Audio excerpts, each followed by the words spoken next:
हाँ जी। पिछली क्लास में हम लोगों ने देखा था किसी सॉल्यूशन का कॉन्सेंट्रेशन एक्सप्रेस करने के तरीके, किसी सॉल्यूशन का कॉन्सेंट्रेशन बताने के लिए तरीका यूज किया सकता है स्ट्रेंथ, मोलारिटी,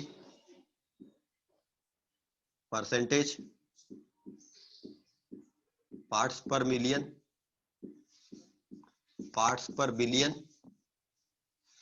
ये अलग अलग तरीके किसी सॉल्यूशन का कॉन्सेंट्रेशन बताने के लिए यूज किए जा सकते हैं। नेक्स्ट वन इज किसी सॉल्यूशन का कॉन्सेंट्रेशन बताने का तरीका। ये जितने तरीके थे, इन सभी तरीकों में हम क्या कर रहे थे? अमाउंट ऑफ सॉल्यूट बता रहे थे विद रिस्पेक्ट टू सॉल्यूशन। यहां पर हमने सॉल्यूशन के पर लीटर ग्राम्स में सॉल्यूट का मास बताया। यहां पर हमने सॉल्यूशन के पर लीटर मोल्स में सॉल्यूट की क्वांटिटी बताई। यहां पर हमने सॉल्यूशन के पर 100 parts number of parts of solute बताए। यहां पर हमने पर मिलियन पार्ट्स और यहां पर बिलियन पार्ट्स, लेकिन रेफरेंस कौन था? सॉल्यूशन। मतलब जब आप एक सॉल्यूशन बनाते हैं तो उसमें सॉल्यूट की क्वांटिटी बताते हैं विथ रिस्पेक्ट टू सॉल्यूशन। ये सारे तरीकों में हमने यही किया। मतलब हमारा रेफरेंस था वो सॉल्यूशन, लेकिन एक सॉल्यूशन में सॉल्यूट रहता है और सॉल्वेंट रहता है, इन दोनों को मिलके ये सॉल्यूशन बनता है।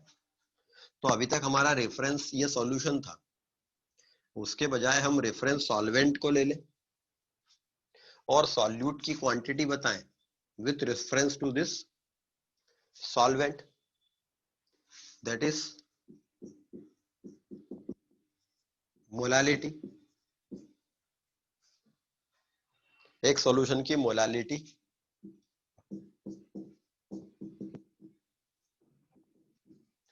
The number of moles of solute per kilogram of solvent. The number of moles of solute per kilogram of solvent is called molality of that solution. The number of moles of solute per kg of solvent. यहां पर हमने reference solvent को लिया हुआ है, तो इसकी unit हो जाएगी मोल्स पर केजी। इसकी यूनिट हो जाएगी moles per KG. The number of moles of solute per kilogram of solvent is called molality of the solution. मतलब mass of solute upon gram molecular mass of solute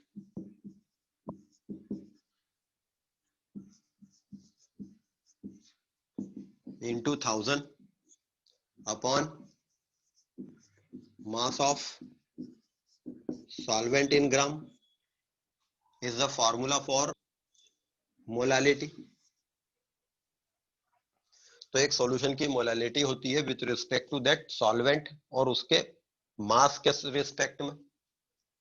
तो यहां पर strength जो थी वो सॉल्वेंट के पर लीटर, मोलारिटी सॉल्यूशन के पर लीटर, ये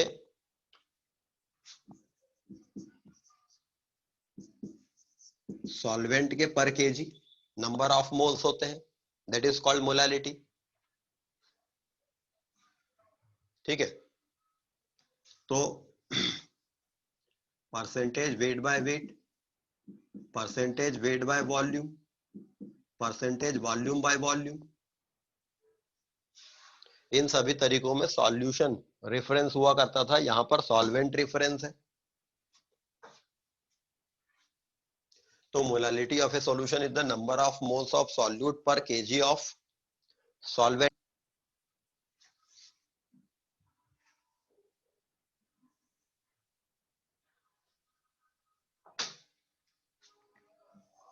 2 gram of NaOH is dissolved in 498 gram of 2 gram of NaOH is dissolved in 500 gram of water.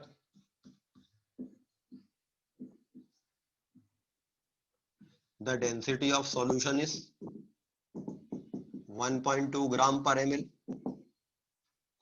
Calculate molality of the solution. Calculate molality of the solution.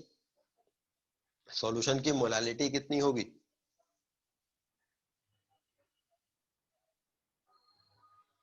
Two gram of NaOH is dissolved in 500 gram of water. The density of solution is 1.2 gram per ml. Calculate the molality of solution.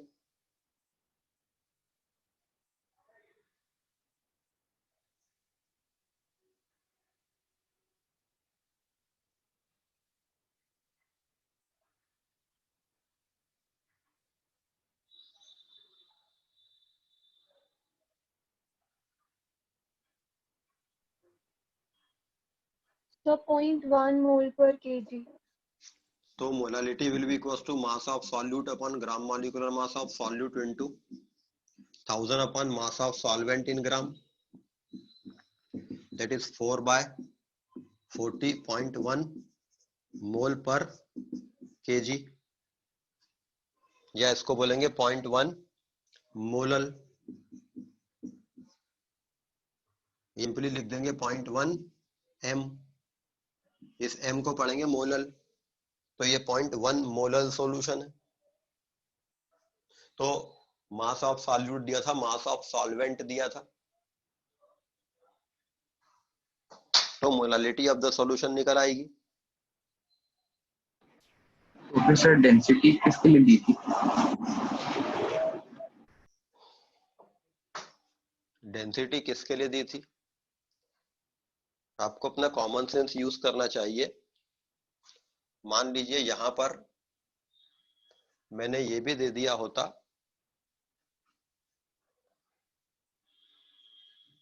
कि today is Thursday. अब आप इस फॉर्मूले में Thursday को incorporate करोगे ही करोगे कि थर्सडे दिया है, इसका मतलब कुछ होना चाहिए. मतलब जरूरी है क्या कि अगर कुछ डाटा दिया है और वो आपके फॉर्मूले में यूज नहीं हो रहा है तो उसको घुसेड़ना ही अंदर? ऐसे ही दिया हुआ है. मतलब आपको ये भी तो समझ में आना चाहिए. कई लोग ये कि डेंसिटी दी है, जरूरी है फार्मूला नहीं लगेगा, कुछ और लगेगा. अरे मोलालिटी पूछी है, मोलालिटी का फार्मूला ये है, मोलालिटी निकाल दो.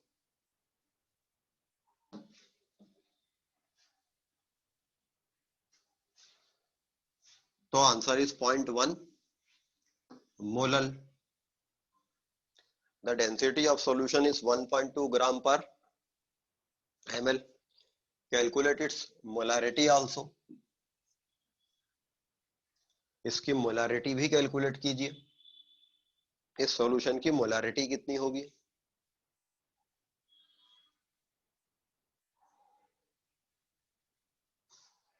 तो मोलालिटी कैलकुलेट करने के लिए आपको डेंसिटी की कोई जरूरत नहीं थी फिलहाल इस क्वेश्चन में. But to calculate molarity of the solution you need density of the solution.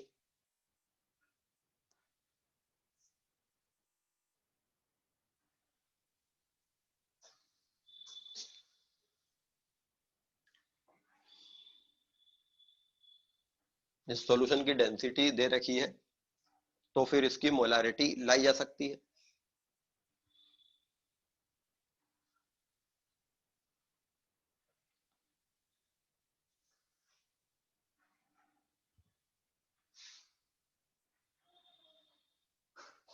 Sir 3 है क्या आंसर?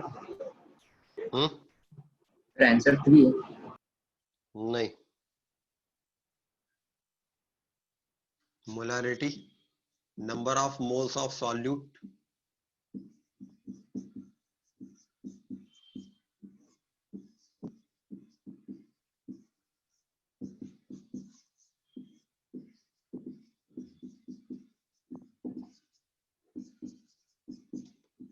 ये मोलारिटी का फॉर्मूला है। मास ऑफ सॉल्यूट आपको दिया है, मॉलिक्यूलर मास ऑफ सॉल्यूट आपके पास में है NaOH है तो 40, वॉल्यूम ऑफ सॉल्यूशन आपके पास में नहीं है, तो मास ऑफ सॉल्यूशन हो जाएगा 2 + 500, 502 ग्राम। सॉल्यूशन का जो मास होगा वो होगा सॉल्यूट का मास प्लस सॉल्वेंट का मास इक्वल टू सॉल्यूशन का मास। तो मास ऑफ सॉल्यूशन पता है, density of solution equal to mass of solution upon volume of solution होता है। यहां से आप वॉल्यूम ऑफ सॉल्यूशन ला सकते हैं, that will be equal to mass of solution upon density of solution. Mass of solution आपने ग्राम में रखा है, डेंसिटी ग्राम पर ml में रखा है, तो वॉल्यूम ml में आएगा। ये ml में वॉल्यूम आ गया है, इसकी जगह रख देंगे मास of solute in gram, that is 2 gram. Gram molecular mass of solute 40 ग्राम पर मोल, 1000 upon volume of solution in ml, that is 502 upon 1.2, ये ml में रखा है, तो ये इस सॉल्यूशन की मोलारिटी आ जाएगी। तो किसी सॉल्यूशन का कॉन्सेंट्रेशन बताने के लिए, किसी सॉल्यूशन का कॉन्सेंट्रेशन बताने के लिए आप मोलारिटी टर्म यूज कर सकते हैं, मोलालिटी टर्म यूज कर सकते हैं। मोलारिटी और मोलालिटी में से टेम्परेचर डिपेंडेंट टर्म कौन सी होगी?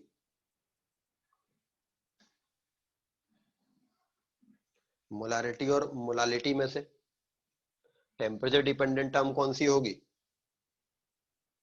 अगर आपने एक सॉल्यूशन बनाया, सपोज आपने एक सॉल्यूशन बनाया और ये solution 0.1 moles per litre of solution बनाया एट 300 केल्विन टेम्परेचर पर। अब आपने इसको 600 केल्विन टेम्परेचर पे इस सॉल्यूशन ले लिया, तो इसकी मोलारिटी बदल जाएगी। लिक्विड्स के जो वॉल्यूम होते हैं, टेम्परेचर बढ़ाने पर लिक्विड फैलता है। तो सपोज ये 1 लीटर सॉल्यूशन था, टेम्परेचर बढ़ा तो ये 1.2 लीटर हो गया सपोज फैल के। तो जितने मोल सॉल्यूट, n मोल सॉल्यूट इस 1 लीटर में घुला है, जिसके कारण इसकी ये मोलारिटी है, उतना ही n मोल सॉल्यूट 1.2 लीटर सॉल्यूशन में डिसॉल्व रहेगा, तो उसकी मोलारिटी वैल्यू चेंज हो जाएगी। क्योंकि सॉल्यूशन के जो वॉल्यूम होते हैं वो चेंज होते हैं टेम्परेचर बदलने से, इसलिए मोलारिटी चेंज हो जाएगी, लेकिन मोलालिटी चेंज नहीं होगी। आपने n मोल ऑफ सॉल्यूट को m ग्राम सॉल्वेंट में डाला, ये सॉल्वेंट अभी भी m ग्राम ही रहेगा। टेम्परेचर चेंज करने से मास चेंज नहीं होगा अनटिल एंड अनलेस आपने इतना टेम्परेचर चेंज कर दिया कि सॉल्वेंट वेपोराइज हो गया। उतना टेम्परेचर की बात नहीं कर रहे, थोड़े शॉर्ट रेंज ऑफ टेम्परेचर में। मोलालिटी टेम्परेचर पे डिपेंड नहीं करती है, मोलारिटी टेम्परेचर पे डिपेंड करती है।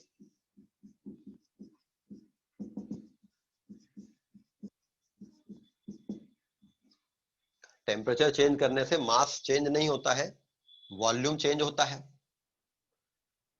तो in a shorter range of temperature molality of the solution change नहीं होगी, बट मोलारिटी चेंज हो जाएगी। टेम्परेचर पर डिपेंडेंस हर उस कॉन्सेंट्रेशन की टर्म का रहेगा जिसमें वॉल्यूम की टर्म है। तो स्ट्रेंथ टेम्परेचर पे डिपेंड करेगी, मोलारिटी टेम्परेचर पे डिपेंड करेगी, percentage weight by wait temperature पे डिपेंड नहीं करेगा, but percentage weight by volume temperature पे डिपेंड करेगा, percentage volume by volume temperature पे डिपेंड करेगा। मोलालिटी टेम्परेचर पे डिपेंड नहीं करेगी। तो कॉन्सेंट्रेशन बताने की ऐसी टर्म्स जिनमें केवल मास की टर्म्स आती हैं वो टेम्परेचर इंडिपेंडेंट रहती हैं। जिनमें वॉल्यूम की टर्म्स आती हैं, वॉल्यूम टेम्परेचर बदलने से चेंज होता है। अगर हम लिक्विड्स के वॉल्यूम देखें तो टेम्परेचर बदलने से लिक्विड्स के वॉल्यूम चेंज होते हैं।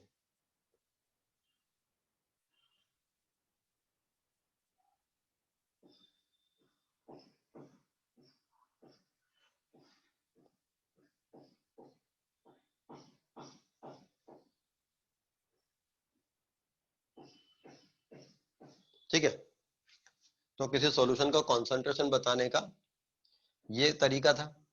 अभी हमने एक क्वेश्चन देखा जिसमें मोलारिटी और मोलालिटी एक सॉल्यूशन की हमने दोनों पता की।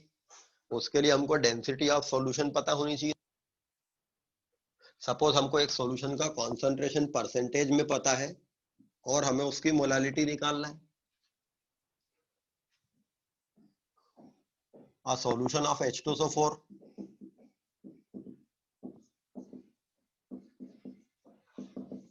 49% by mass. The density of solution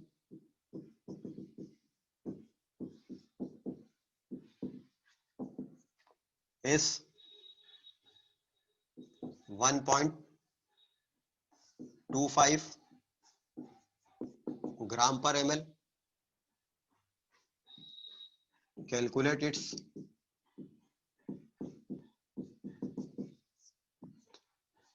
molality and molarity. इसकी मोलालिटी और मोलारिटी दोनों पता कीजिए। A solution of H2SO4 is 49% by mass. Solution का कॉन्सेंट्रेशन मास दे रखा है, उससे हमको मोलारिटी और मोलालिटी दोनों पता करना है। सॉल्यूशन की डेंसिटी दे रखी है,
इसकी मोलालिटी और मोलारिटी कितनी होगी?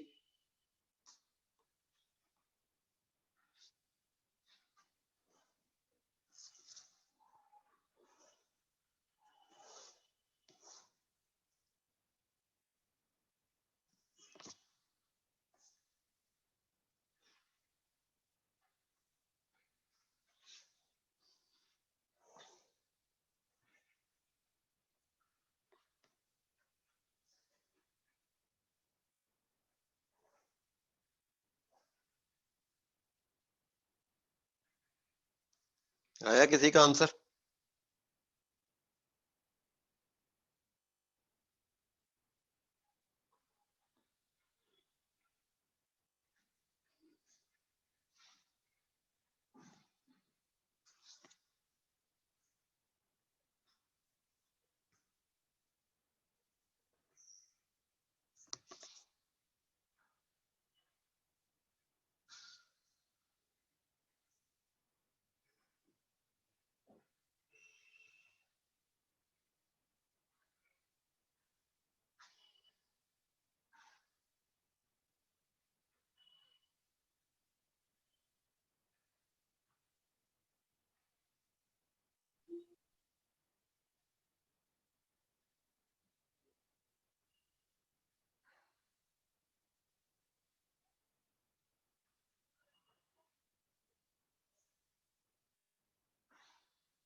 सर मोलैलिटी 5 मोलर आ रही है सर। मोलालिटी 5 मोलर आ रही है।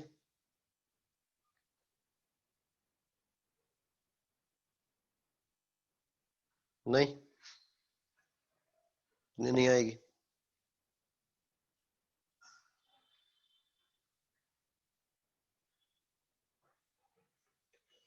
तो सॉल्यूशन का परसेंटेज दे रखा है, क्योंकि परसेंटेज हमें दे रखा है तो हम कितना भी सॉल्यूशन एज्यूम कर सकते हैं।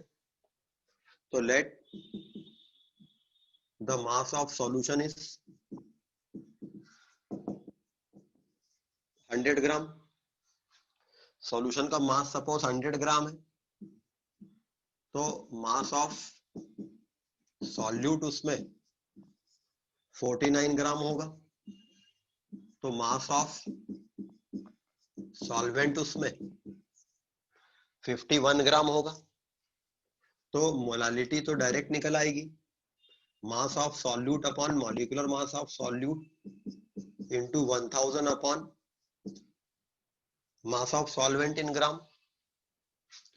ये हो जाएगा 2, ये हो जाएगा 500 ऑन 51, लगभग 500 अपॉन 51 10, लगभग 10 के आसपास आंसर आएगा, 9.9 के आसपास। तो इसकी मोलालिटी नियरली इक्वल टू 10 रहेगी, 500 अपॉन 51। अब हमने सॉल्यूशन को 100 ग्राम कंसीडर किया है, तो volume of that 100 gram solution, that is mass of solution upon density of solution, mass of solution upon density of solution।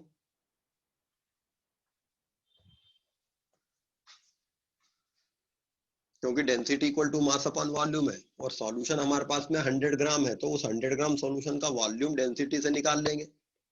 Then molarity equals to mass of solute upon molecular mass of solute into 1000 upon volume of solution in millilitre, 100 upon 1.25।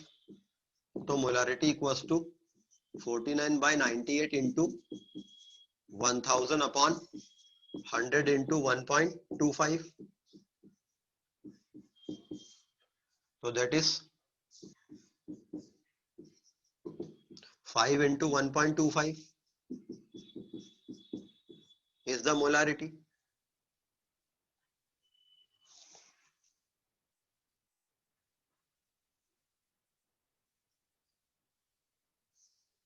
तो एक solution की molality और molarity निकालने का तरीका, तो आपको data को यूज करते आना चाहिए। जो डाटा आपको क्वेश्चन में दी, हमने मास ऑफ सॉल्यूशन 100 ग्राम माना था, आप इसको कितना भी कंसीडर कर सकते थे।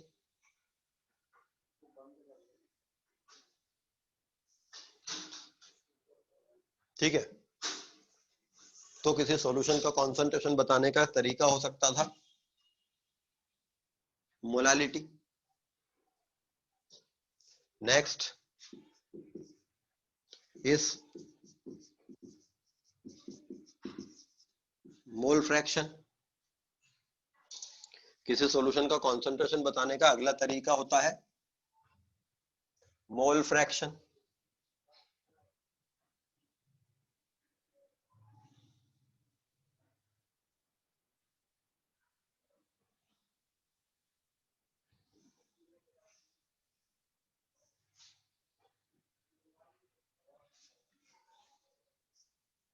किसी सॉल्यूशन का कॉन्सेंट्रेशन बताने का अगला तरीका होता है मोल फ्रैक्शन।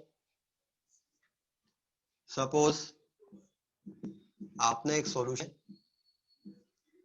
Na मोल सॉल्वेंट के डाले, फिर इसमें Nb मोल सॉल्यूट के। सपोज ए आपका सॉल्वेंट है, बी सॉल्यूट है, आपने Na मोल सॉल्वेंट के डाले, Nb मोल सॉल्यूट के डाले, तो सॉल्यूशन के टोटल मोल कितने होंगे? Na plus Nb। This is the total moles in the solution. Solution के अंदर total number of moles Na plus Nb है। So mole fraction of A in the solution, the ratio of number of moles of A and the total number of moles of the solution will be called as mole fraction of A. ये A का mole fraction है. And mole fraction of B, number of moles of B upon total moles of the solution. Mole fraction होता है किसी एक component के mole upon solution के total mole. तो कॉन्सेंट्रेशन बताने के ये जो सारे तरीके थे, इन सारे तरीके में हम क्या कर रहे थे, सॉल्यूट की क्वांटिटी बता रहे थे with reference to the solution और द सॉल्वेंट. लेकिन मोल फ्रैक्शन तरीका जो है ये सॉल्यूट के लिए भी हो सकता है, सॉल्वेंट के लिए भी हो सकता है. And XA plus XB will be equal to 1. दरअसल मोल फ्रैक्शन क्या होता है, किसी सॉल्यूशन में यदि टोटल मोल 1 होते तो एक कंपोनेंट के कितने मोल है. सपोज आपने क्या किया, 7 मोल वाटर में 3 मोल NaOH डाला तो सॉल्यूशन के टोटल मोल 10 हो गए. अब इन 10 मोल में से 3 मोल NaOH के हैं, तो अगर सॉल्यूशन के 1 मोल होते आउट ऑफ 1, अगर हम किसी क्वांटिटी को आउट ऑफ 100 बताते हैं तो उसको परसेंटेज कहते हैं. यदि हम किसी क्वांटिटी को आउट ऑफ 1 बताते हैं तो उसको फ्रैक्शन कहते हैं. 10 NaOH के मोल 3 हैं तो 1 में से कितने होते, 0.3. तो NaOH का मोल फ्रैक्शन कितना होगा यहाँ पर, 0.3. वाटर का मोल फ्रैक्शन कितना होगा यहाँ पर, 0.7. इनका सम कितना आएगा, 1. जैसे परसेंटेजेस का सम हमेशा 100 आता है, वैसे ही फ्रैक्शंस का सम 1 आएगा. फ्रैक्शन और परसेंटेज दोनों सेम स्केल है, दोनों सेम तरीके हैं. फ्रैक्शन में आपकी स्केल 0 से 1 तक की होती है, परसेंटेज में आपकी स्केल 0 से 100 तक की होती है. अगर कोई चीज 10 में से 3 है मतलब ये 30% है या ये 3 फ्रैक्शन है, दोनों एक ही बात है. अगर आपको 10 में से 3 मार्क्स आए मतलब आपको 30% मार्क्स आए, या आप कह सकते हो कि आपको 0.3 फ्रैक्शन ऑफ मार्क्स आए. तो अगर हम किसी सॉल्यूशन का कॉन्सेंट्रेशन मोल्स के रेशो के थ्रू बताते हैं then it is called mole fraction. और ये भी टेम्परेचर इंडिपेंडेंट टर्म होगी, ये तरीका भी टेम्परेचर इंडिपेंडेंट होगा, बिकॉज मोल्स निकालने में आपको मास की जरूरत पड़ती है, वॉल्यूम की जरूरत नहीं पड़ती है.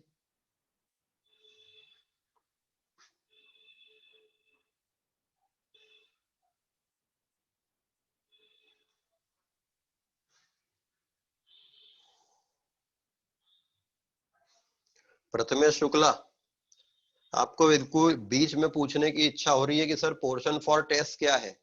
यार जो पढ़ा रहा हूं पहले उसको पढ़ लो ना,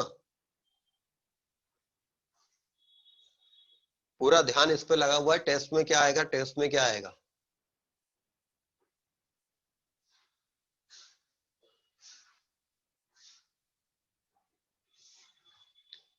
तो किसी सॉल्यूशन का कंसंट्रेशन बताने के ये सारे तरीके हो जाते हैं. आपको एक सॉल्यूशन का कंसंट्रेशन इन तरीकों से दिया जा सकता है. इंपॉर्टेंट बात ये होती है कि आपको उसको यूज करते आना चाहिए अपने किसी क्वेश्चन को सॉल्व करने के लिए. कुछ क्वेश्चन आते हैं इनके आपस में इंटर कन्वर्जन वाले जैसे भी मैंने करवाए कि आपको कंसंट्रेशन एक टर्म में दिया है, दूसरे टर्म में कन्वर्ट करना है आपको उसको.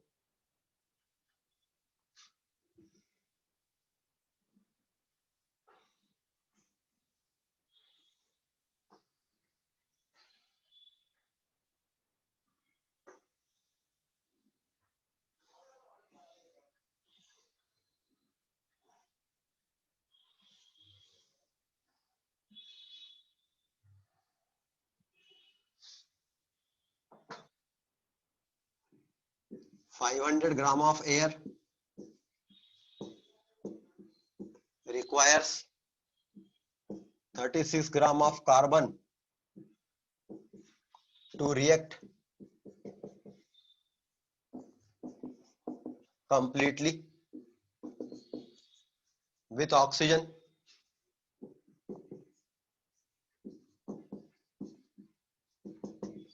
What is the mole fraction of nitrogen in air? Air जो होती है वो नाइट्रोजन ऑक्सीजन का मिक्सचर है. जो एयर हमारा एटमॉस्फेयर है वो मेनली नाइट्रोजन और ऑक्सीजन का मिक्सचर है. नाउ क्वेश्चन आपको बोल दिया कि 500 ग्राम ऑफ एयर, आपने एयर का एक सैंपल कलेक्ट किया, नाइट्रोजन और ऑक्सीजन था 500 ग्राम. इसमें से ऑक्सीजन हटाने के लिए आपने इसमें कार्बन रख दिया और कार्बन को जला दिया. ये इस ऑक्सीजन यूज करके कंप्लीटली खत्म हो गया, तो बची नाइट्रोजन. तो 500 gram of air requires 36 gram of carbon to react completely with oxygen. What is the mole fraction of nitrogen in that air? उस एयर में नाइट्रोजन का मोल फ्रैक्शन कितना था?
So let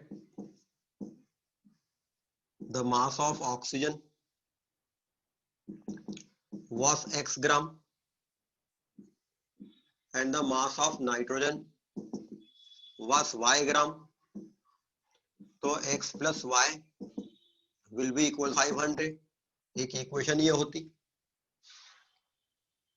now carbon oxygen से reaction करके carbon dioxide बनाता है, तो 12 gram carbon requires 32 gram oxygen. तो number of mole of carbon जो लगे हैं वो 36 ग्राम लगे हैं.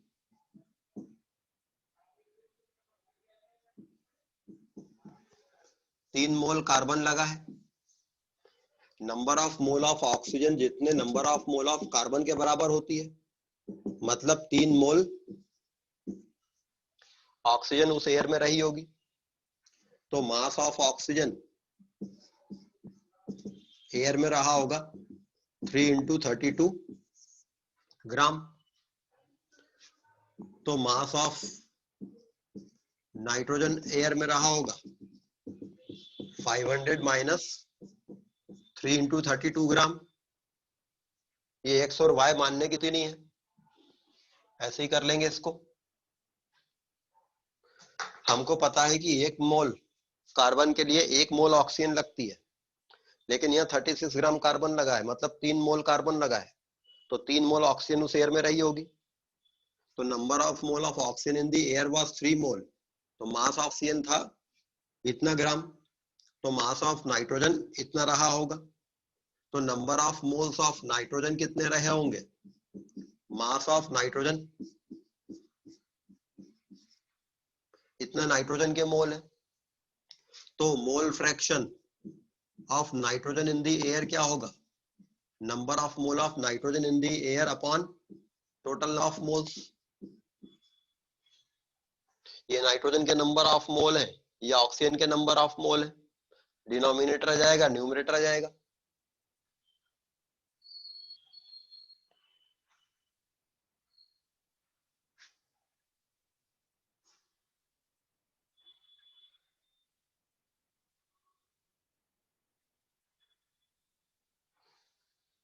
ठीक है, तो एक सॉल्यूशन का कॉन्सेंट्रेशन बताने के ये अलग अलग तरीके होते हैं और आपको उस कॉन्सेंट्रेशन को केमिकल रिएक्शंस में यूज करना होता है। केमिकल रिएक्शन आपको चीजों के आपस में रिएक्शन करने का मोल रेशो प्रोवाइड कर देती है।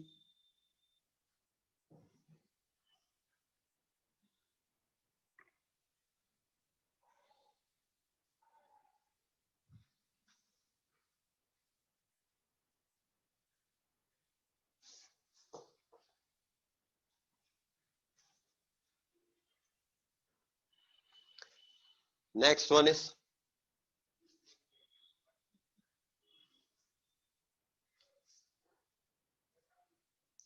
eudiometry.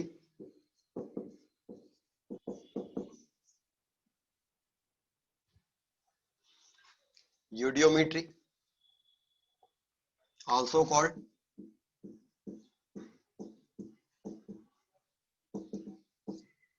gas analysis. यूडियोमेट्री और गैस एनालिसिस, अगर मान लीजिए गैसेस आपस में कर रही हैं, if gases are reacting with each other,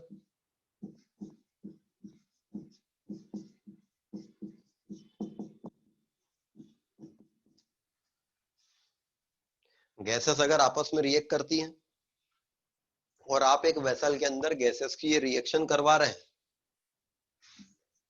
एक वेसल में आप गैसेस की रिएक्शन करवा रहे हैं, तो आपने एक वेसल में इथिलीन गैस डाल दी, ऑक्सीजन गैस डाल दी, एक मूवेबल पिस्टन इस पे रख दिया, इस वेसल को रिजिड वेसल नहीं रखा, एक मूवेबल पिस्टन इस पे लगा हुआ है, सो दैट ये गैसेस जब रिएक्ट करेंगी तो वॉल्यूम चेंज होगा और ये पिस्टन अगर वॉल्यूम बढ़ा तो पिस्टन ऊपर मूव कर जाएगा, वॉल्यूम घटा तो पिस्टन नीचे मूव कर जाएगा, सो दैट बाहर 180 एम प्रेशर है तो अंदर भी 180 एम प्रेशर बना रहेगा।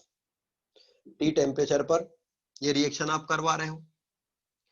आपने एक मूवेबल पिस्टन लगा के ये इंश्योर कर दिया है कि ये रिएक्शन जब भी होगी तो प्रेशर कांस्टेंट रहेगा, टेम्परेचर और प्रेशर कांस्टेंट बना हुआ है, अंदर प्रेशर बढ़ेगा मगर ये मूवेबल पिस्टन है, पिस्टन ऊपर चला जाया करेगा, प्रेशर घटा देगा, अंदर प्रेशर घट गया पिस्टन नीचे जाएगा। तो ये एक रिजिड क्लोज कंटेनर नहीं है, बल्कि ये एक कांस्टेंट प्रेशर के लिए एक कंटेनर हमने लिया है जिसमें प्रेशर कांस्टेंट बना हुआ है। नाउ गैसेस जब आपस में रिएक्शन करेंगी, कई बार गैसेस आपस में रिएक्ट नहीं करती हैं जब तक हम उनको कुछ स्पार्किंग ना दें, तो हमने यहाँ पर एक स्पार्किंग देने का एक सिस्टम लगा रखा है जो यहाँ स्पार्किंग कर देगा जिससे रिएक्शन स्टार्ट हो जाएगी। अब गैसेस जब आपस में रिएक्ट करती हैं तो इनके आपस में रिएक्ट करने की एक केमिकल रिएक्शन होगी। इथिलीन गैस में ऑक्सीजन गैस मिला के आपने स्पार्किंग कर दिया, ये आपस में रिएक्ट करेगी, कंबशन हो जाएगा। गैसेस के आपस में रिएक्शन करने की एक केमिकल रिएक्शन होगी, उस केमिकल रिएक्शन को हम बैलेंस कर दें। 2 कार्बन इधर है, इधर एक ही कार्बन है, इसको 2 दिया, इधर 4 हाइड्रोजन है, इधर 2 हाइड्रोजन है, इसको 2 कर दिया, इधर 4 और 2 6 ऑक्सीजन है, इसको 3 कर दिया। ना ये रिएक्शन बैलेंस है। गैसेस के आपस में रिएक्शन करने की एक बैलेंस केमिकल इक्वेशन अगर आपके पास में है, गैसेस के आपस में रिएक्शन करने की एक बैलेंस केमिकल इक्वेशन आपके पास में है, तो ये आपको गैसेस के आपस में रिएक्शन करने का मोल रेशो देती है।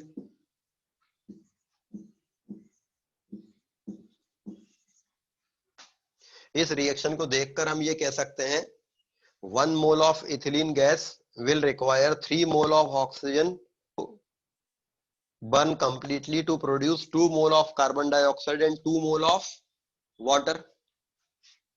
बैलेंस केमिकल इक्वेशन आपको चीजों के आपस में रिएक्शन करने का मोल रेशो देती है। लेकिन चूंकि ये रिएक्शन कांस्टेंट टेम्परेचर प्रेशर पे हो रही है, for a gas if temperature and pressure remains constant, volume will be directly proportional to number of moles of the gas. Avogadro law, gases का वॉल्यूम उनके मोल्स के प्रोपोर्शनल रहता है if gases react at constant temperature and pressure. तो अगर आपने इस reaction को कराया टेम्परेचर प्रेशर कांस्टेंट रखते हुए और वॉल्यूम में चेंज मेजर कर लिया, तो गैसेस के आपस में रिएक्शन करने का जो ये मोल रेशो है, यही उनके आपस में रिएक्शन करने का वॉल्यूम रेशो भी होगा। मतलब 1 millilitre of C2H4 will require 3 milliliters of oxygen to produce 2 milliliters of carbon dioxide and 2 milliliters of water। नहीं, ये नहीं होगा। गैसेस के आपस में रिएक्शन करने का जो वॉल्यूम रेशो होता है, गैसेस के आपस में रिएक्शन करने का जो मोल रेशो होता है, वही उनका वॉल्यूम रेशो भी होता है। इनके आपस में रिएक्शन करने का मोल रेशो क्या है? 1:3। इनके आपस में रिएक्शन करने का वॉल्यूम रेशो होगा 1:3। मतलब इसका V मिलीलीटर इसके 3V मिलीलीटर चाहेगा और इसके 2V मिलीलीटर बनेंगे। बट ये बात वाटर पे एप्लीकेबल नहीं रहेगी। क्यों? वाटर पर ये बात एप्लीकेबल क्यों नहीं है? यहां पर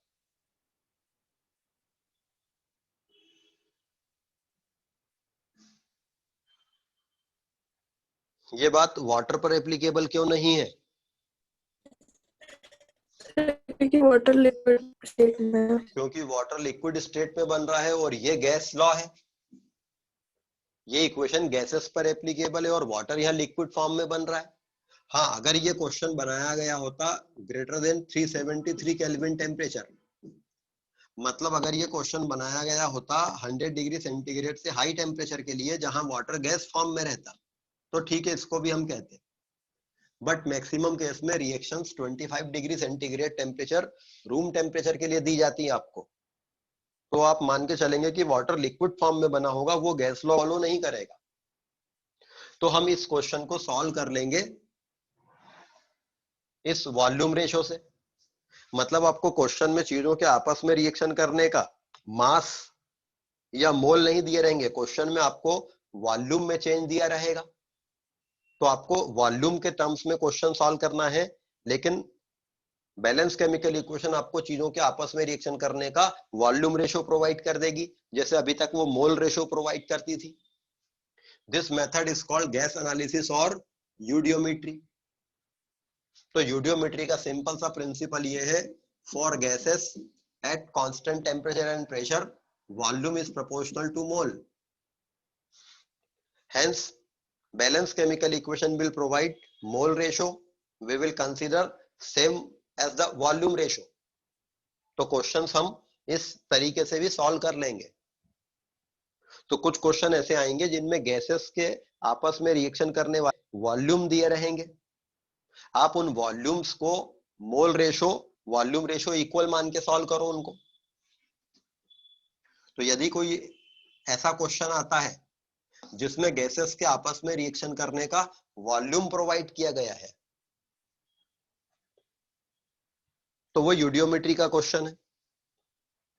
अच्छा, कई बार एक गैस का वॉल्यूम देने का डायरेक्ट तरीका होता है क्वेश्चन में, और कई बार इनडायरेक्ट तरीका होता है। डायरेक्ट तरीका तो ये है कि आपको बता दिया है कि in a mixture of oxygen, nitrogen and carbon dioxide, the volume of carbon dioxide gas was 25 ml। Simple, आपको ऑक्सीजन, नाइट्रोजन और कार्बन डाइऑक्साइड गैस का एक मिक्सचर था और उसमें आपको बता दिया कि the volume of carbon dioxide was 25 ml। तो आपको कार्बन डाइऑक्साइड गैस का वॉल्यूम डायरेक्ट दे दिया है। कई बार वॉल्यूम बताने का एक दूसरा तरीका होता है, इनडायरेक्ट तरीका। क्वेश्चन में ऐसा बोल दिया कि a mixture of oxygen, nitrogen and carbon dioxide was taken and mixture was passed through aqueous KOH solution. इस मिक्सचर को एक्वस केओएस सॉल्यूशन से पास किया,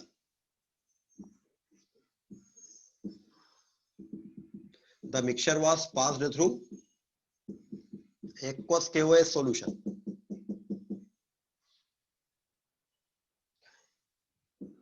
इसका वॉल्यूम V1 ml था, एक्वस केओएस सॉल्यूशन से जब मिक्सचर पास हुआ तो वॉल्यूम हो गया V2 ml, and this V1 minus V2 change in volume, और ये V2 छोटा है V1 से, तो ये वॉल्यूम कॉन्ट्रैक्शन है।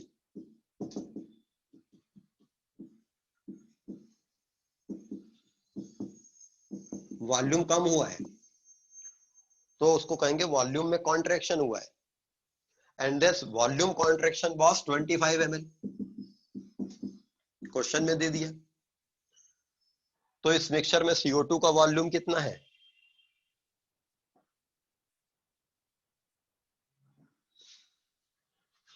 दरअसल ये KOH सॉल्यूशन CO2 को एब्जॉर्ब कर लेता है। KOH सॉल्यूशन CO2 गैस को एब्जॉर्ब कर लेता है।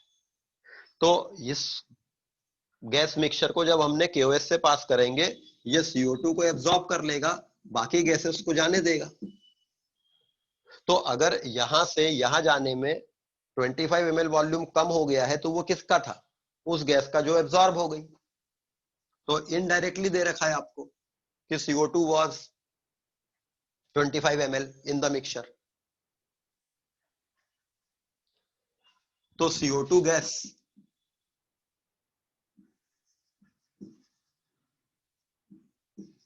absorbed by aqueous KOH solution. CO2 gas absorb हो जाती है एक्वस KOH सॉल्यूशन में। ऑक्सीजन गैस को इस प्रकार से एब्जॉर्ब करा लेते हैं,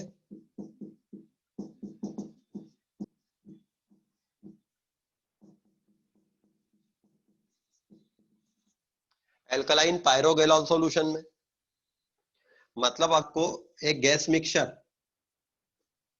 में ये पता करना है कि ऑक्सीजन गैस कितनी है, तो इसको एल्कलाइन पायरोगैलॉन सॉल्यूशन से पास कर देंगे। अब की बार ऑक्सीजन गैस एब्जॉर्ब हो जाएगी, तो जो यहाँ वॉल्यूम कॉन्ट्रैक्शन होगा वो ऑक्सीजन गैस का वॉल्यूम है। तो क्वेश्चन में कई बार गैसेस का वॉल्यूम इनडायरेक्टली दिया जाता है, उनके एब्जॉर्बिंग सॉल्यूशन से गैस मिक्सचर को पास करते हैं और ये देखते हैं कि वॉल्यूम में कमी कितनी आई है, वो उस गैस का वॉल्यूम होगा जो एब्जॉर्ब हो गई उस सॉल्यूशन में। तो CO2 can be absorbed by aqueous KOH solution, O2 will be absorbed by alkaline pyrogalon solution. Ozone gas will be absorbed by turpentine oil.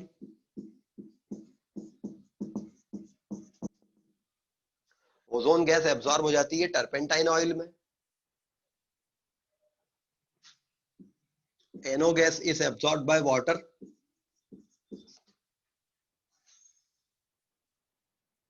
ये कुछ गैसेस हैं जिनके एब्जॉर्बिंग सॉल्यूशन यहां दिए हुए हैं, तो इनके एब्जॉर्ब करने वाले सॉल्यूशन को यूज करके आप इनडायरेक्टली पता लगेंगे कि उस गैस का वॉल्यूम मिक्सचर में कितना था।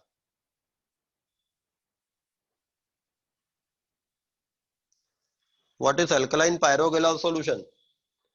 आपको उसके स्ट्रक्चर से क्या लेना देना, आप तो उसका केवल फंक्शन याद रखिए कि अल्कलाइन पायरोगैलॉन एब्जॉर्ब्स ऑक्सीजन गैस।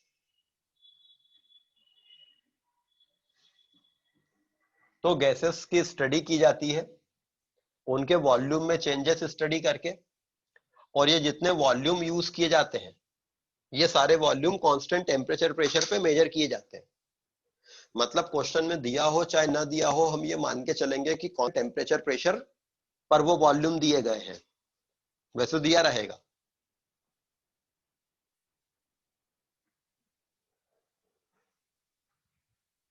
ठीक है,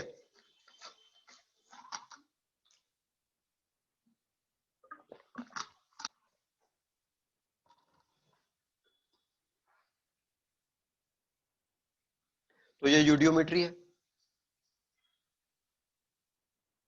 next, percentage strength of oleum,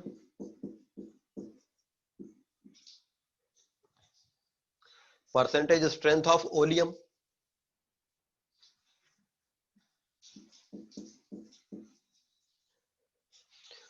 आपके पास में सल्फ्यूरिक एसिड है प्योर,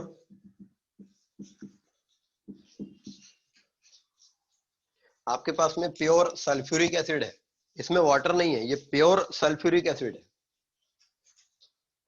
और इसमें सल्फर ट्राइऑक्साइड गैस डिसॉल्व्ड है, मतलब सॉल्वेंट यहां पर सल्फ्यूरिक एसिड है और सल्फर ट्राइऑक्साइड उसमें डिसॉल्व्ड है। तो this mixture in which sulfur trioxide gas is dissolved in sulfuric acid, sulfur trioxide gas sulfuric acid में dissolve रहती है, this mixture is called oleum, it can also be written as H2S2O7,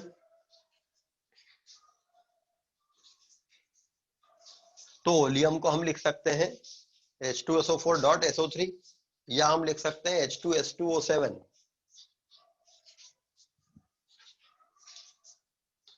अब आपके पास में oleum है, तो ये बताइए कि ओलियम हमेशा एक ही होगा या ओलियम अलग अलग प्रकार के हो सकता है? ओलियम एक ही होता है कि ओलियम अलग अलग प्रकार के हो सकते हैं? ओलियम सैंपल सेम होंगे सारे कि ये ओलियम अलग अलग प्रकार के ओलियम हो सकते हैं?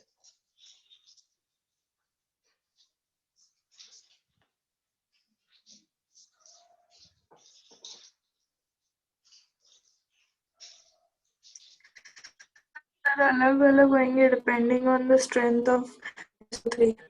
अलग अलग होंगे डिपेंडिंग अपॉन कि कितने सल्फ्यूरिक एसिड में कितना SO3 प्रेजेंट है।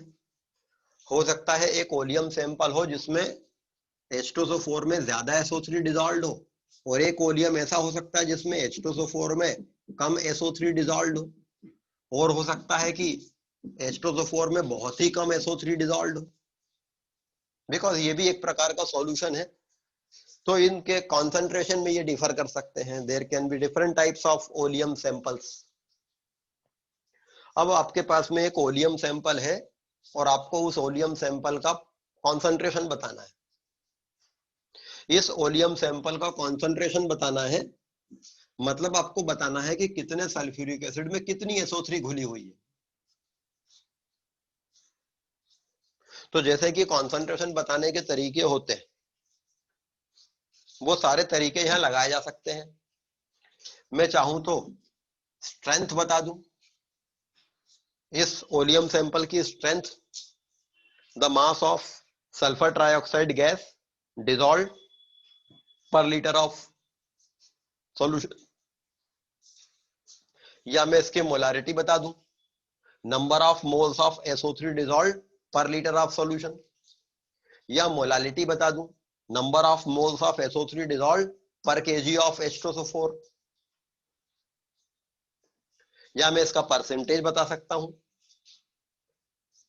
Number of parts of SO3 पर 100 पार्ट्स ऑफ सॉल्यूशन। लेकिन ओलियम सैंपल का कॉन्सेंट्रेशन बताने के लिए एक बहुत डिफरेंट तरीका यूज किया जाता है, and that is called percentage strength of oleum. ये ना तो परसेंटेज है ना स्ट्रेंथ है। स्ट्रेंथ होती तो ये ग्राम पर लीटर यूनिट रखता, और परसेंटेज होता तो परसेंटेज होता ही है, बट ना तो ये परसेंटेज है और ना ये स्ट्रेंथ है, ये एक अलग ही तरीका है। सल्फर ट्राइऑक्साइड गैस जो रहती है ये वाटर से रिएक्शन करती है और सल्फ्यूरिक एसिड बनाती है। सल्फर ट्राइऑक्साइड जो रहती है ये वाटर से रिएक्शन करके सल्फ्यूरिक एसिड बनाती है। अब आपको करना क्या है, मान लीजिए आपने 100 ग्राम ओलियम से लिया, 100 ग्राम ओलियम सैंपल लिया, इसमें वाटर ऐड करना है जस्ट इतना,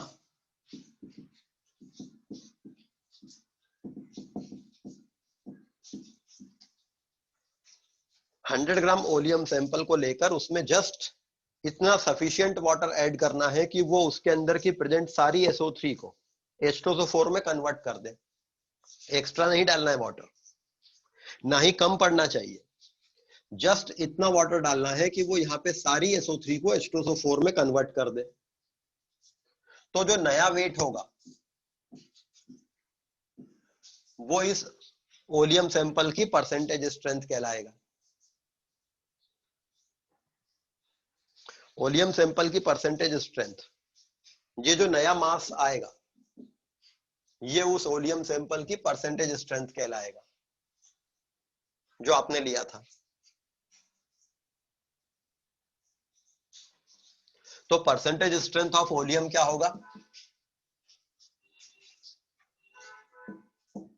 when in 100 gram of oleum sample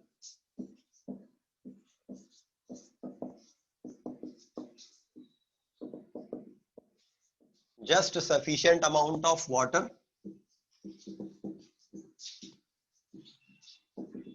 is added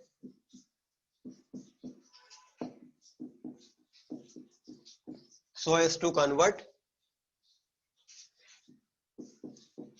all the free SO3 into H2SO4,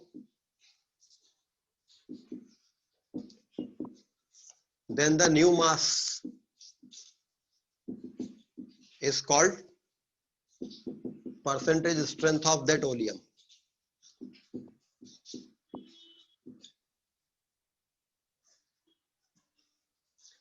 When in 100 gram of oleum sample, just a sufficient amount of water is added so as to convert all the free SO3 into H2SO4. Then the new mass is called percentage strength of that oleum sample. तो देखिए आपने 100 ग्राम oleum से लेकर तो शुरुआत की है, उसमें कुछ वाटर डाला है, तो ये जो नया मास आएगा ये 100 ग्राम से ज्यादा ही होगा। तो परसेंटेज स्ट्रेंथ ऑफ ओलियम जो रहती है ये 100 से ज्यादा ही रहती है। सपोज 105% ओलियम, आपके पास में एक 105% ओलियम है, इसका क्या मतलब है बताइए? 105% oleum, what does it mean?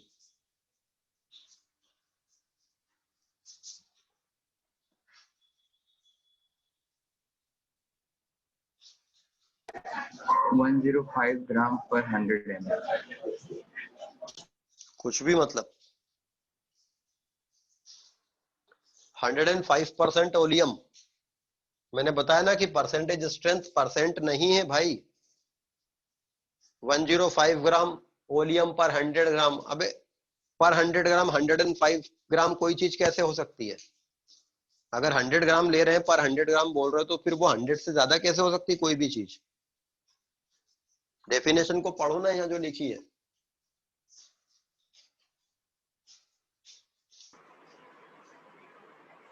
Isha Yadav. Sir, 100 gram oleum is reacted with 5 gram of H2O. जी, मतलब ये एक ऐसा ओलियम सैंपल है कि यदि इसके 100 ग्राम को लिया जाता तो ये 5 ग्राम वाटर चाहता अपने अंदर प्रेजेंट सारी SO3 को खत्म करने के लिए, ताकि जब ये नया मास आता तो वो 105 ग्राम आता। 105% ओलियम का मतलब होता है एक ऐसा ओलियम सैंपल जिसका 100 ग्राम 5 ग्राम वाटर चाहेगा अपने अंदर प्रेजेंट सारी SO3 को कंज्यूम कर देने के लिए।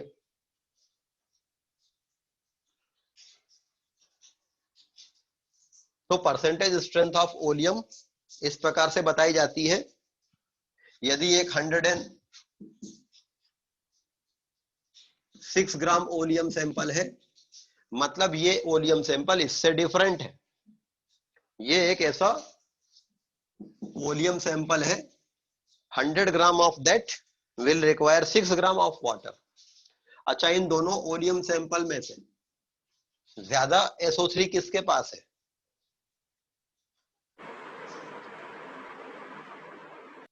हाँ जी ईशा। तो दोनों में सेम ही होगा। ऐसे कैसे सेम होगा? सर दोनों में 100 ग्राम ही तो ओलियम ले रहे हैं।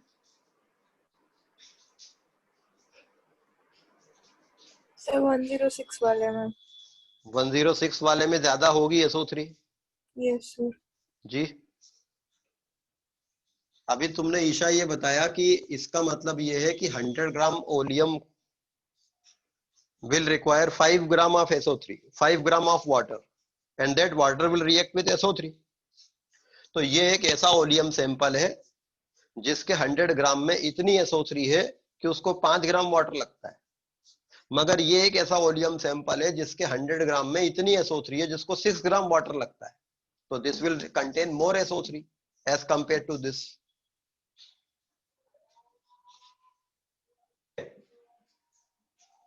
तो percentage strength of oleum sample क्या होती है?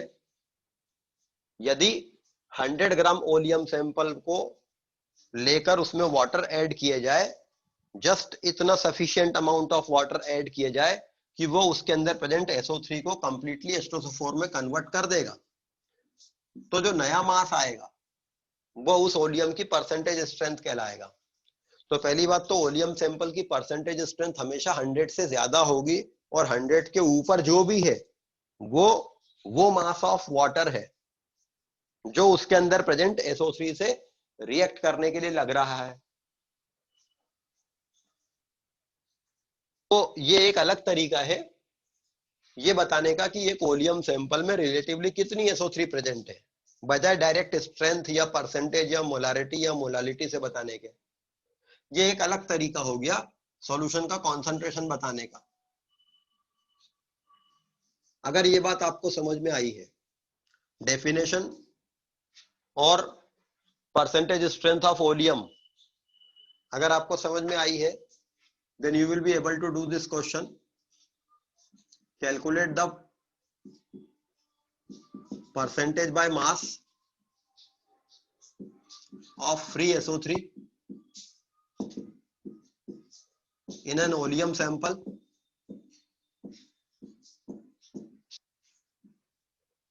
labeled as 109%.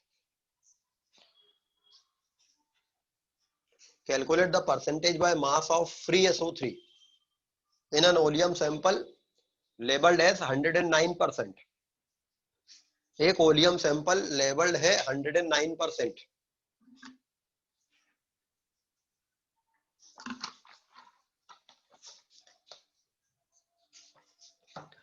Calculate the percentage by mass of free SO3 in an oleum sample labeled as 109%.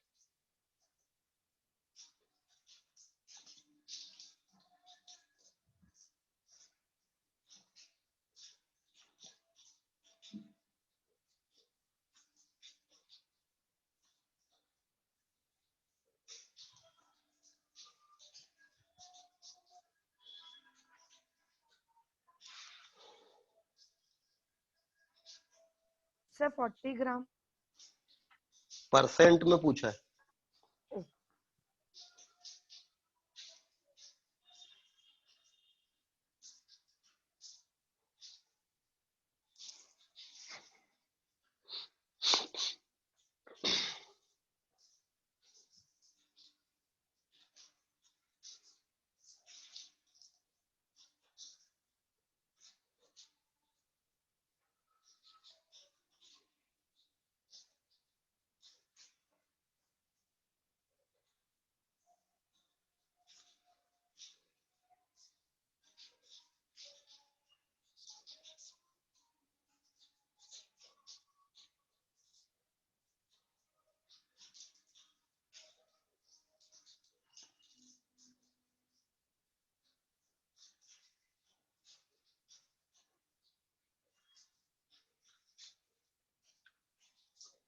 कितना होगा?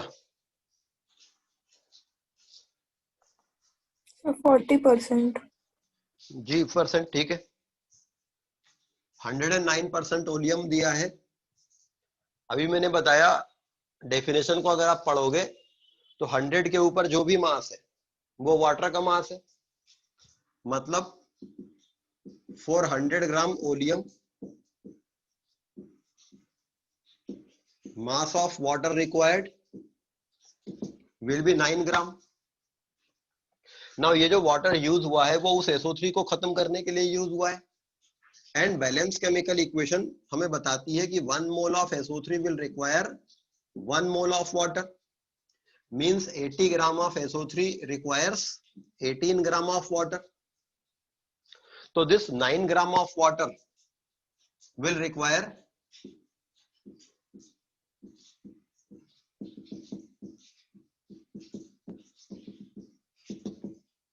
40 ग्राम SO3। मतलब उस 100 ग्राम ओलियम सैंपल में 40 ग्राम SO3 रही होगी, और 100 ग्राम ओलियम सैंपल में 40 ग्राम SO3 थी, मतलब 40% ही तो थी बाय मास। तो वाटर के मास से हम SO3 का मास निकाल सकते हैं, बिकॉज उनकी बैलेंस इक्वेशन आपको पता है।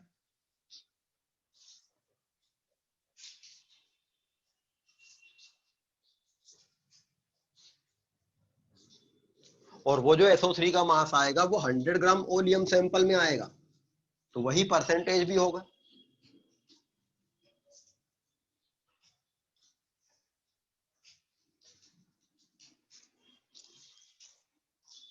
नेक्स्ट क्वेश्चन लिखिए।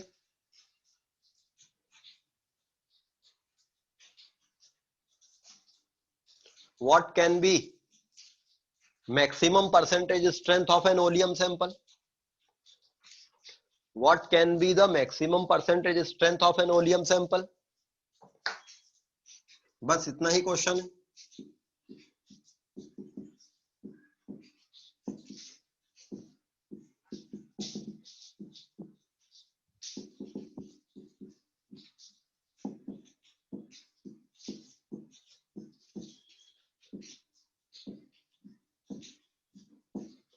What can be the maximum percentage strength of an oleum sample? एक ओलियम सैंपल की मैक्सिमम परसेंटेज स्ट्रेंथ कितनी होगी?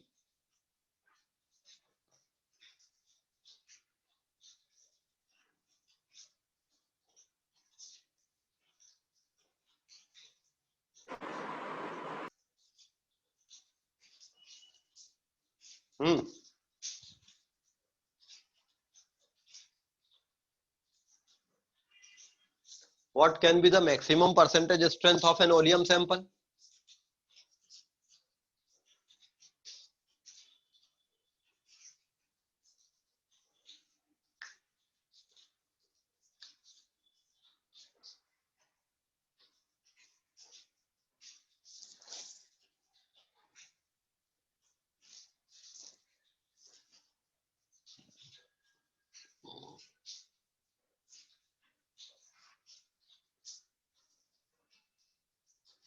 Sir, 122.5%. 122.5% correct answer है। What can be the maximum percentage strength of an oleum sample? According to definition, अगर आपके पास 100 ग्राम oleum sample है, अब आप इसमें पानी मिलाएंगे इसकी SO3 को खत्म करने के लिए, तो मैक्सिमम परसेंटेज स्ट्रेंथ कब आएगी? जब इसमें मैक्सिमम SO3 घुली होती। और मैक्सिमम SO3 कितनी हो सकती है? 100 ग्राम, उससे ज्यादा नहीं हो सकती भाई। 100 ग्राम ओलियम में 100 ग्राम से ज्यादा SO3 नहीं हो सकती है। तो 80 ग्राम SO3 के लिए 18 ग्राम वाटर लगता है, तो 1 ग्राम SO3 के लिए 18/80 ग्राम वाटर लगता। तो 100 ग्राम SO3 के लिए 18/80 into 100 that is 22.5 gram water लगता। और इतना वाटर आप 100 ग्राम ओलियम में जब डालते तो 122.5 नया मास आता। तो आपको एक सैंपल में 100 ग्राम ओलियम सैंपल में 22.5 ग्राम से ज्यादा वाटर कभी नहीं डालना पड़ेगा। तो परसेंटेज स्ट्रेंथ जो आएगी वो 122.5 से ज्यादा नहीं होगी।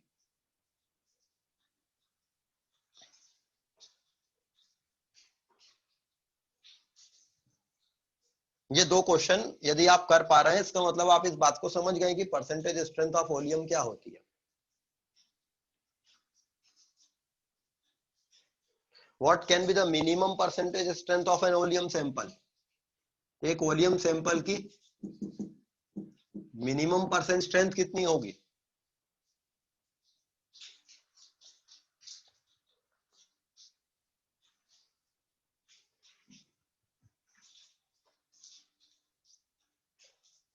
बताइए।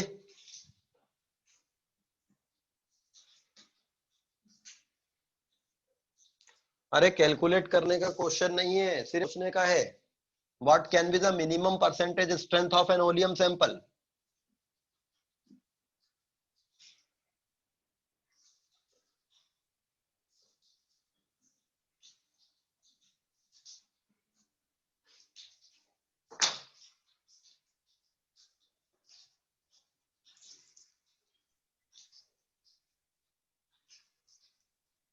Sir 100।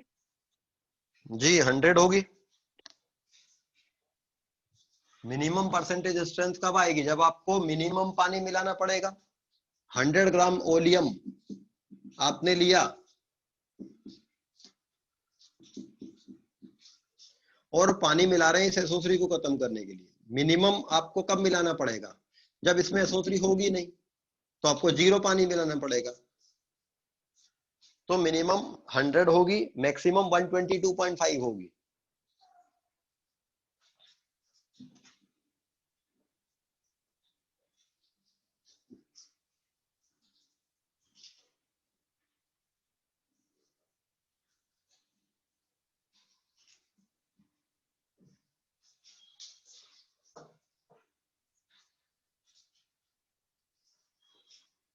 Sir Shreya, yes sir.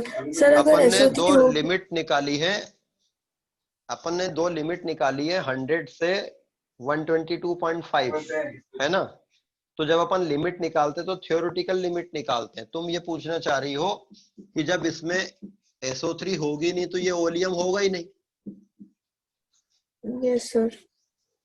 Theoretical बात कर रहे हैं हम। Okay sir. इवन दूसरे वाले केस में जब हमने मिनिमम निकाली थी 100 और मैक्सिमम निकाली थी 122.5, मैक्सिमम कब निकाले? वो पूरा SO3 होता, वो भी ओलियम नहीं था।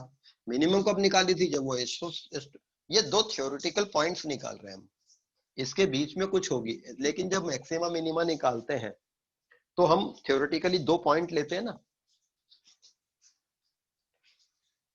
तो इसलिए यहां पर वो बात नहीं आएगी कि तब तो ये ओलियम होगा ही नहीं।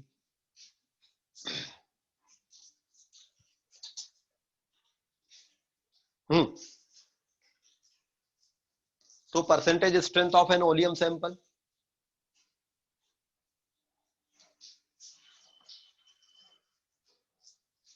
तो ये स्टोइशियोमेट्री के बेसिक कॉन्सेप्ट्स हैं। थ्योरेटिकली ये सारी चीजें आती हैं स्टोइशियोमेट्री में। आपको क्वेश्चन को पढ़ के उसमें से पहली बात तो क्या केमिकल रिएक्शन हो रही है वो फाइंड आउट करना रहता है। दूसरा, डाटा जो दिया रहता है वो सॉल्यूशन के कॉन्सेंट्रेशंस के फॉर्म में दिया रहता है, तो आपको वो कॉन्सेंट्रेशंस में से अपने काम की चीजें फेच आउट करनी रहती है, डेंसिटी ऑफ सॉल्यूशन से, मोलारिटी ऑफ सॉल्यूशन वगैरह से। अधिकतर केस में कॉन्सेंट्रेशन मोलारिटी के टर्म्स में दिया रहता है। तो स्टोइशियोमेट्री चैप्टर इजी है, लेकिन आपको क्वेश्चन को पढ़ के अपने हिसाब से मोल्ड करके एक प्रोसीजर बनाना पड़ता है क्वेश्चन को सॉल्व करने का। इसलिए चैप्टर थोड़ा सा टफ लगता है, अदरवाइज ये टफ चैप्टर नहीं है।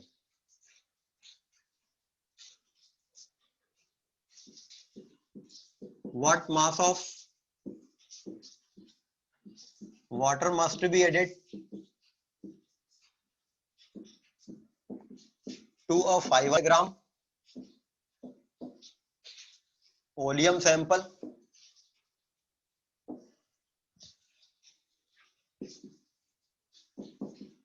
labeled 109% to obtain 80% aqueous solution of H2SO4 by mass.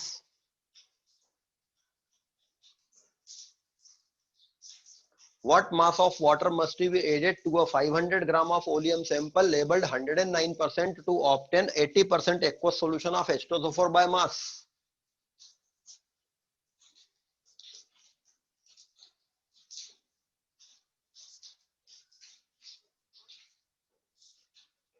Question समझ के ये बताइए कि करना क्या है इसमें। क्वेश्चन किसको समझ में आ गया है?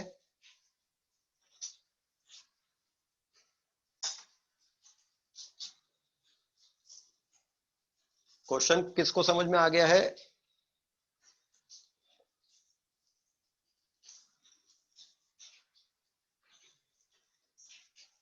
कोई हैंड रेज नहीं कर रहा है। क्वेश्चन समझ में नहीं आया आपको?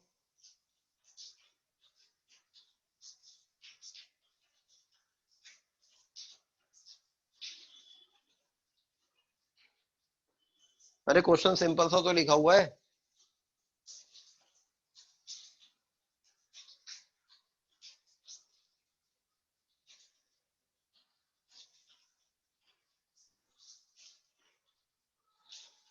सर इस क्वेश्चन में बोल रहे हैं कि हम लोग कितना वाटर डालें एसओ एसओ थ्री को डिसॉल्व कर एसओ थ्री से रिएक्ट कर जाए और एक्सिस हो जाए, जिससे 80% एक्वा सॉल्यूशन बन जाए। लेकिन आपने ये नहीं बताया कि आपके पास 500 ग्राम ओलियम दिया हुआ है। आपको 500 ग्राम ओलियम दिया है, इससे आपको एक H2SO4 का एक्वस सॉल्यूशन बनाना है 80% बाय मास। तो हमको इसमें कितना वाटर मिलाना पड़ेगा? तो हमें एक्सेस वाटर मिलाना है।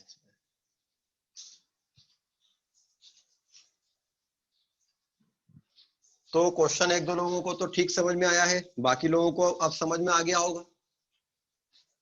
500 ग्राम ओलियम सैंपल आपके पास में है, उसमें आपको कितना वाटर मिलाना चाहिए ताकि आप एक ऐसा एक्वस H2SO4 सॉल्यूशन बना सके।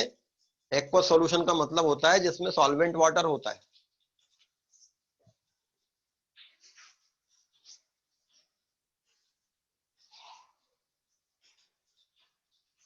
पराग दुबे, प्रज्ञा दुबे, 18 ग्राम कहां से आया? अरे मोल कंसेप्ट पढ़ाया कि नहीं?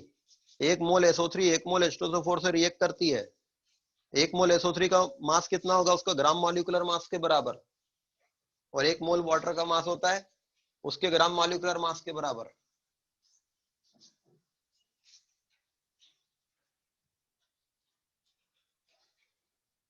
चलिए इसका आंसर बताइए।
हम्म,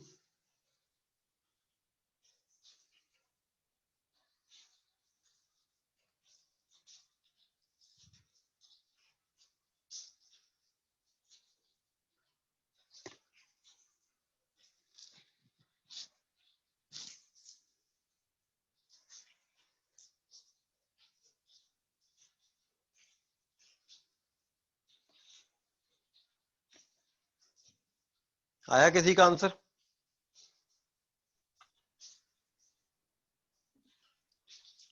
एटी ग्राम आंसर नहीं है।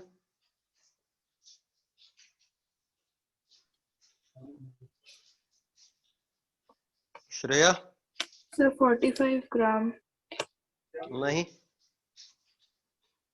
Yes, sir.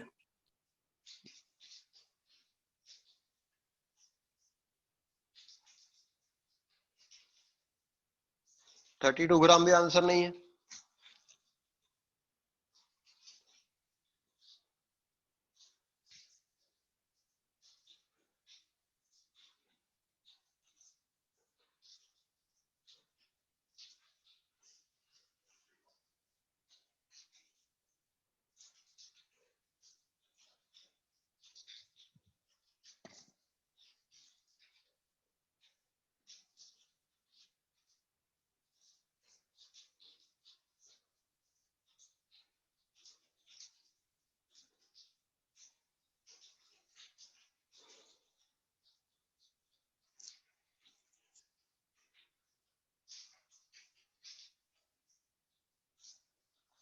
ट्वेंटी ग्राम नहीं है, 36 ग्राम नहीं है, 42 ग्राम नहीं है, 204 ग्राम भी नहीं है।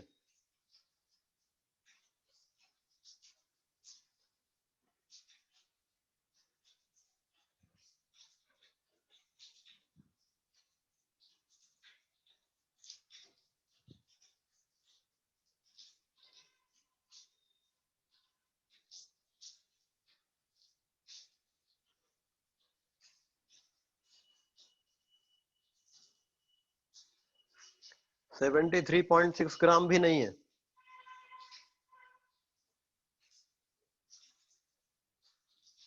फोर्टी 45 ग्राम नहीं है आंसर।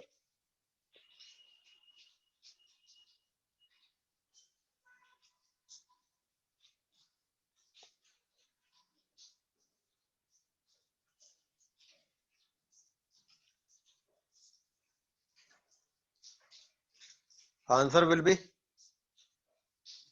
1.25 ग्राम। देखिए 500 ग्राम ओलियम सैंपल दिया है, ये 109% ओलियम है। इसका मतलब है कि 100 ग्राम ओलियम में 9 ग्राम वाटर मिलाना पड़ता, लेकिन ये तो 500 ग्राम है, तो आपने 500 ग्राम ओलियम लिया, इसमें 45 ग्राम वाटर मिलाया। ये वाटर तो वो है, ये जो ओलियम है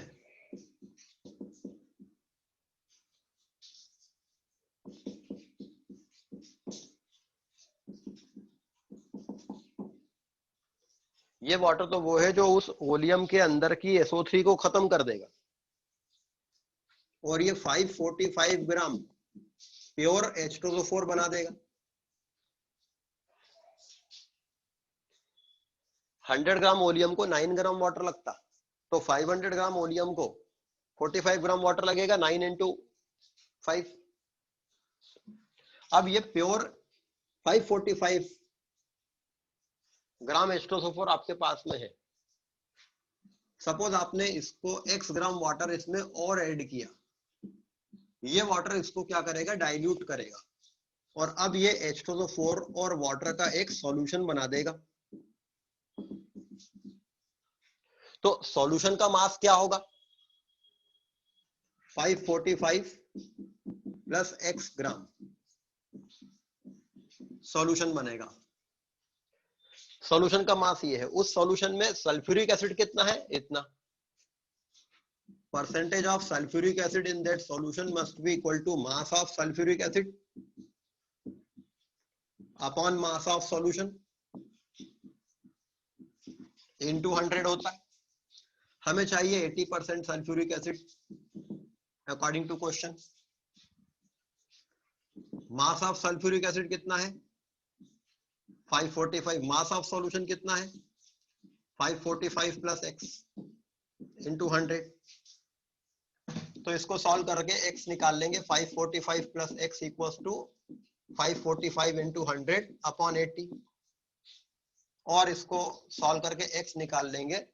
जब ये x आ जाएगा 45 ग्राम वाटर पहले मिला दिया है। Mass of water that must be added x plus 45 ग्राम।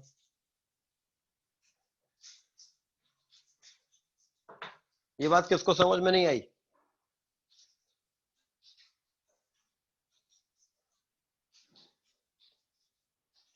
इस सॉल्यूशन में क्या बात है जो आपको समझ में नहीं आई?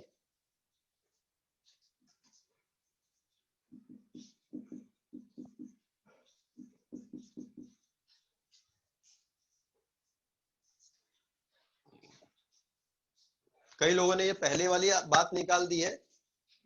तो इससे तो आपको 100% प्योर सल्फ्यूरिक एसिड मिलेगा। एक्स्ट्रा वाटर भी तो मिलाना पड़ेगा उसको 80% सल्फ्यूरिक एसिड बनाने के लिए।